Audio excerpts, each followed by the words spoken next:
Hello प्यारे बच्चों, good morning. कैसे हैं आप सब? टॉप ऑफ द वर्ल्ड यानी बहुत खुश, सब बच्चे खुश हैं, स्वस्थ हैं। तो बेटा ये देखो, ये आज की हमारी वर्कशीट है। तो आपको पता है हमें पहले क्या करना है। सबसे पहले विद्यार्थी का नाम, सभी बच्चे अपना नाम लिखेंगे। यहाँ लिखेंगे अपने शिक्षक और शिक्षिका का नाम। ये हमारे क्लास थर्ड के बच्चों के लिए वर्कशीट है। यहाँ लिखेंगे अपना सेक्शन ए, बी या फिर सी, जो भी आपका सेक्शन हो। ये हमारी वर्कशीट नंबर है 77A। यानी आज आपको 2 वर्कशीट करनी है, एक हिंदी की वर्कशीट करनी है और एक ईवीएस वर्कशीट करनी होगी। ये है, क्या डेट है, 23 सितंबर 2021। ये हिंदी कार्यपत्रिका है जो आपके पास पाठ्य पुस्तक है रिमझिम, उसी से ली गई है। पाठ का नाम है टिप टिप वाह। ठीक है, तो बेटा शुरू करें। नमस्ते प्यारे बच्चों, आशा करते हैं कि आप सभी स्वस्थ और खुश होंगे। तो सभी बच्चे स्वस्थ हैं, खुश हैं? Yes, very good. तो बच्चों, उम्मीद है कि आपने पाठ टिप टिप वाह बहुत ही उत्साह के साथ पढ़ा होगा।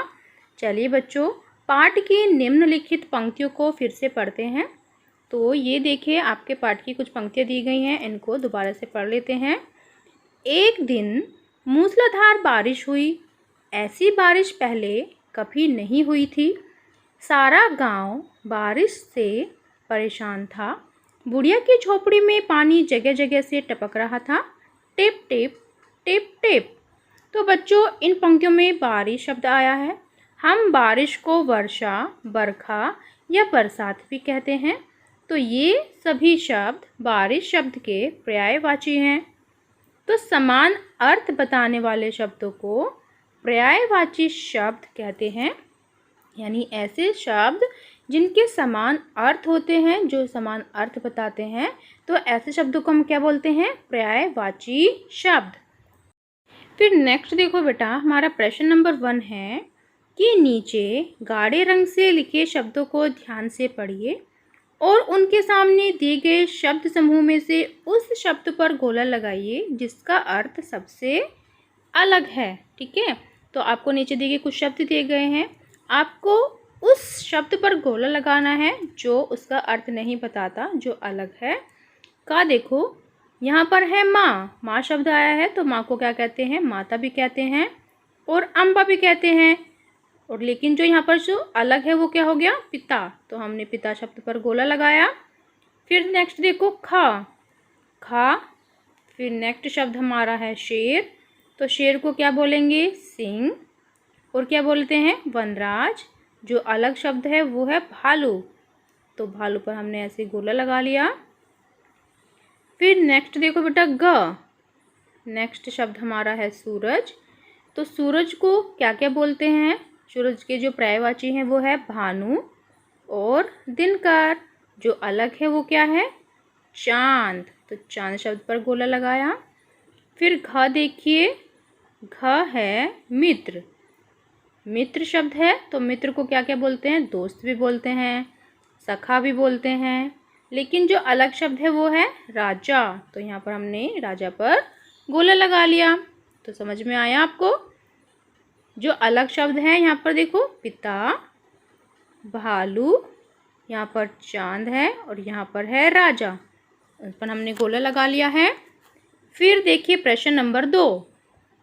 प्रश्न नंबर 2 देखते हैं, वो क्या है कि बच्चों नीचे दिए गए चित्र में देखिए, सोहन को बहुत भूख लगी है। ये है सोहन, इसको बहुत भूख लगी है, लेकिन उसे खाना तभी मिलेगा जब वह खाने तक पहुंचने वाले रास्ते में आए सभी शब्दों के पर्यायवाची शब्द बता पाए। तो चलिए हम पर्यायवाची शब्द बताकर सोहन की मदद करते हैं और दी गई जगह पर लिखते हैं। तो यहाँ पर देखो बेटा, कुछ शब्द दिए गए हैं। यहाँ पर सोहन है और यहाँ पर है खाना। ठीक है, तो सोहन अपने खाने तक तभी पहुँच पाएगा जब उसके शब्द दिए गए हैं वो उसके पर्यायवाची शब्द बता पाए। और वो पर्यायवाची शब्द आपको यहाँ पर लिखने हैं। जैसे कि सोहन ने यहाँ से चलना शुरू किया और उसके सामने आ गया जो शब्द आया पोखर। तो पोखर को हम क्या बोलेंगे बताओ? पोखर का जो पर्यायवाची शब्द होगा समान अर्थ वाला, तो वो होता है तालाब। यहाँ पर हम तालाब लिख देंगे। ठीक है, फिर देखो तालाब आया, फिर सोहन थोड़ा आगे बढ़ा तो उसके पास कौन सा शब्द आएगा? भय। कौन सा शब्द आएगा? भय। तो भय का जो पर्यायवाची शब्द होगा वो हो जाएगा डर। डर, ठीक है। फिर सोहन आगे बढ़ा, आगे बढ़ा, आगे बढ़ा तो वो पहुंच गया शब्द पशु पर। तो पशु का जो पर्यायवाची शब्द होगा वो क्या होता है? जानवर। तो यहाँ पर हम जानवर लिख देंगे, जानवर, जानवर। फिर उसके बाद सोहन आगे बढ़ा और आगे बढ़ता गया तो अब शब्द आ गया लठ। तो लठ को हम क्या बोलते हैं? डंडा भी बोलते हैं ना, डंडा। फिर देखिए सोहन आगे बढ़ा, आगे बढ़ता गया और उसके सामने जो शब्द आया वो आया नेत्र। तो नेत्र का जो पर्यायवाची शब्द होगा, जो समान अर्थ वाला होगा, वो आँख बोलते हैं, चक्षु बोलते हैं। तो यहाँ पर हो गया आँख, ठीक है, हमने आँख लिख दिया। अब सोहन ने सभी शब्दों के पर्यायवाची शब्द बता दिए और वो खाने तक पहुँच गया, ठीक है। ये सोहन पहुँच गया यहाँ पर। फिर नेक्स्ट देखो बेटा, नेक्स्ट क्या है? नेक्स्ट हमारा है प्रश्न नंबर 3। बच्चों, पाठ टिप टिपवा के आधार पर बताइए कि बाघ चुपचाप धोबी के पीछे क्यों चल पड़ा। तो इसके लिए आपको क्या करना होगा? इसके लिए आपको अपनी पाठ्य पुस्तक के जो पाठ है टिप टिपवा, उसको आपको पढ़ना होगा और इस क्वेश्चन का आंसर आपको देना होगा, ठीक है। तो चलिए करते हैं इसका आंसर। तो ये है बेटा प्रश्न नंबर 3 का हमारा आंसर।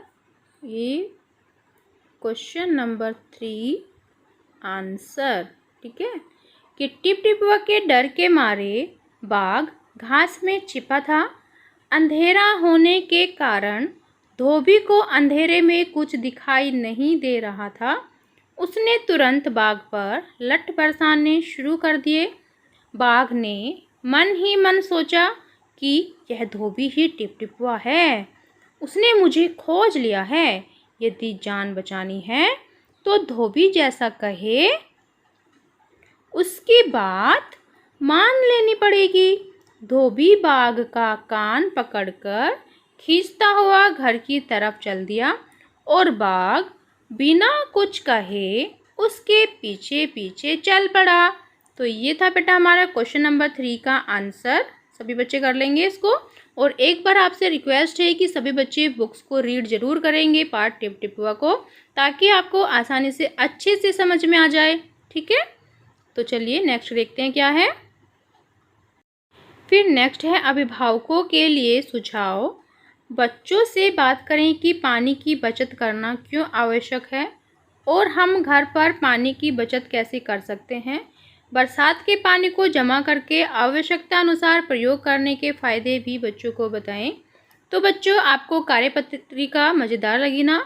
तो चलिए बताइए कि आज आपने क्या नया सीखा। तो आज आपने क्या नया सीखा बताइए। पर्यायवाची शब्द यानी समान अर्थ वाले शब्द।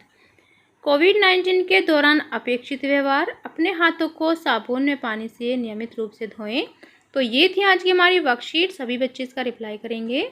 मिलते हैं कल नई वर्कशीट के साथ। आपका दिन शुभ हो। Have a nice day. Bye bye बेटा। वीडियो को लाइक कीजिए और सभी दोस्तों के साथ शेयर कीजिए। और इसके बाद हम क्या करना है, अब हम करेंगे ईवीएस की वर्कशीट, ठीक है।